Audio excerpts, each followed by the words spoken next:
cette semaine, même les deux demi-finales et les retours de Ligue des Champions, on va pas se le cacher, surtout celle de l'Inter et le Barça en termes du niveau qualité de foot. spectaculaire, de qualité de foot, pas forcément, mais de nombre de buts, etc. Et la dramaturgie aussi. Ouais. Ça m'a quand même réconcilié avec le foot. Tu étais fâché? C'est clair qu'à partir du moment où on voit quand même beaucoup de matchs, nous on commente la Ligue 1 tous les week-ends, notamment le vendredi soir, on va pas se le cacher, on ne se régale pas forcément. La Ligue 2, et encore la Ligue 2, il n'y a pas le VAR, donc moi ça me plaît. Tu peux fêter la Ligue le 2, c'est chez Greg Pesley, il commente les matchs. C'est clair. Ouais. Non, mais j'ai vraiment apprécié ces demi-finales de Ligue des Champions, et je vais te dire pourquoi. Est-ce que c'est des magots, vous me le direz, mais j'avais l'impression que les gars, ils n'étaient pas là pour l'oseille, en fait. J'avais vraiment l'impression que les gars, ils étaient là, c'était le foot surtout tu as l'Inter-Barça, même le PSG hier, ils étaient là, c'était la cour de récré. Franchement, tu les aurais payé 100 balles la prime de match. Ils ont kiffé. Ils étaient pas là-dedans, ils étaient là pour gagner, pour se qualifier. Bien sûr, il y a la jeunesse du Paris Saint-Germain, il y a la jeunesse du Barça aussi, mais il y a aussi l'expérience de l'Inter.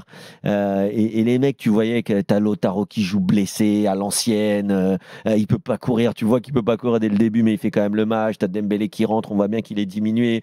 T'as l'autre, Thierry qui est gaucher, qui a jamais mis un but de sa vie, il va te mettre une lucarne du droit à la dernière seconde. Non, vraiment des trucs complètement fous. Et moi, j'ai vraiment beaucoup aimé la fraîcheur de ces équipes, la fraîcheur de ces joueurs, les larmes des uns, les larmes des autres. Et j'ai pas vraiment senti de seum. On a entendu Arteta, il dit que c'était la meilleure, pas la meilleure.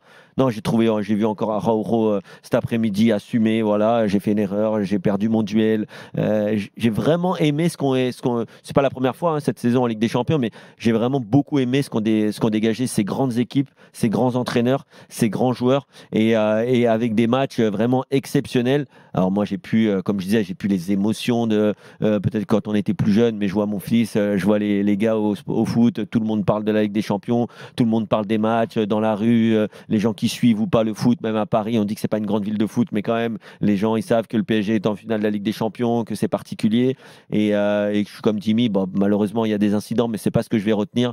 C'est vraiment qu'avec une équipe de gars qui sont rafraîchissants, comme je disais hier, qui sont likeable, que tu as envie d'apprécier, que tu as envie d'aimer, et franchement, que ce soit ceux du Barça en Espagne, je suis plutôt historiquement plutôt le Real, voilà, le maillot blanc, la classe, etc., qu'ils ont beaucoup moins en ce moment avec les arbitres, etc. Mais quand j'ai vu Lamine Yamal, quand j'ai vu même un Rafinha faire des sprints à la 120e pour aller encore se replacer, et vraiment j'ai aimé cette fraîcheur et cette légèreté. Greg, tu es d'accord ?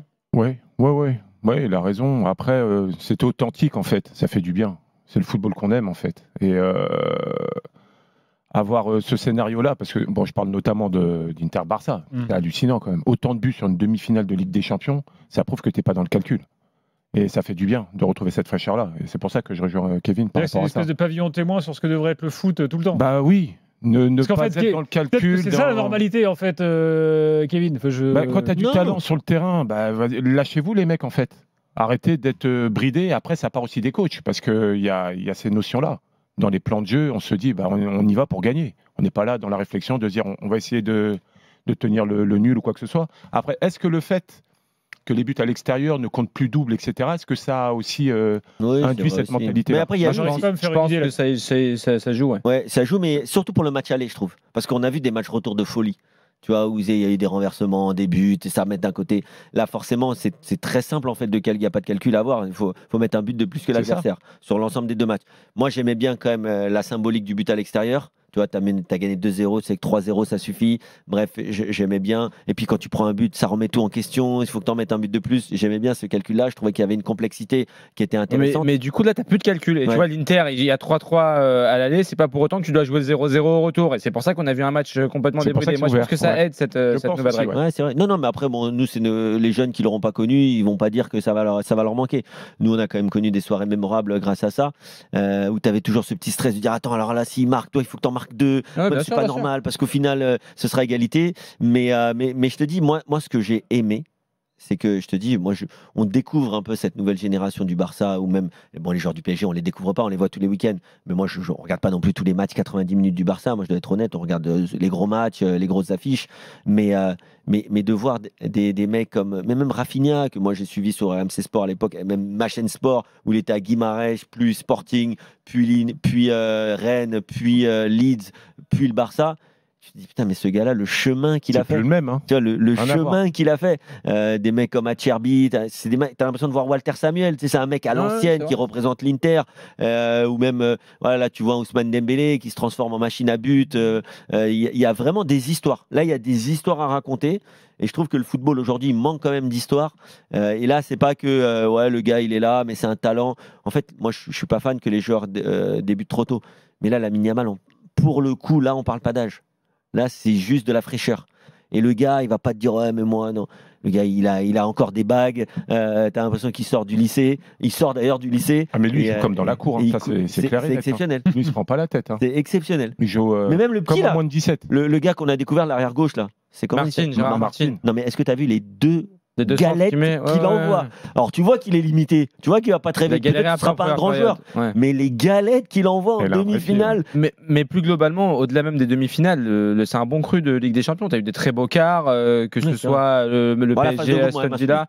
Oui, mais après, au début, j'ai aimé, mais là, on parle à partir des huitièmes de finale. C'est trop long. Tu vois, le Arsenal-Real, il a marqué quand même les esprits. Quand tu vois cette chute du Real, Arsenal qui domine comme ça. Tu as eu le PSG, Aston Villa. Tu as eu l'Inter-Bayern qui s'est joué à la dernière minute, Fratesi. Enfin, c'est un bon cru de Ligue des Champions. Mais après, tout le monde attend les matchs à élimination directe, qu'on soit d'accord. Bien sûr, c'est le mieux. Mais d'ailleurs, excellente publicité pour la prolongation. Qui veut, quand tu vois la prolongation là avant-hier, Inter-Barça, qui veut encore supprimer la prolongation? Pas supprimer la prolongation, tu supprimes le plaisir, l'émotion. C'est ridicule.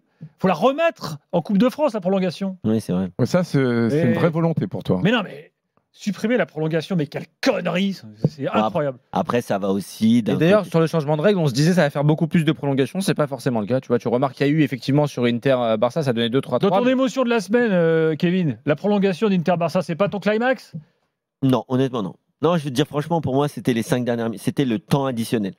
Parce que moi, c'est ce que je disais à Daniel hier. 93. En fait, je n'oublierai jamais le poteau de Lamine Yamal. C'est-à-dire que tout le monde oublie que Lamine Yamal, il fait poteau. Et le pointu à la fin. Donc toi, c'est le temps additionnel de la prolongation. Donc c'est la prolongation. C'est le temps additionnel du match. Non, du temps additionnel du match où le Barça gagne 3-2. Il en a deux. Hein. Il en a deux. Ouais, mais l'autre, il est cramé. Le pointu, il est cramé. Il est cramoise. Par contre, sur le poteau, il plonge même pas, Sommer. C'est-à-dire que à quoi on dit ouais, le Barça a craqué. Le Barça, ils ont craqué rien du tout. Si le ballon est 10 cm à gauche, c'est poteau rentrant, 4-2, merci, au revoir. Lamine Yamal, t'es un phénomène, t'as pris le ballon d'or et l'histoire, elle est réglée quasiment. Donc en fait, arrêtons de vouloir toujours théoriser, expliquer. Le match Inter-Barça, il n'y a pas d'eux, ils ont craqué, il n'y a pas d'eux, ils sont jeunes. C'est le football. Des fois, le poteau, il est rentrant, des fois, il est sortant. Et il faut juste avoir la chance que ça passe.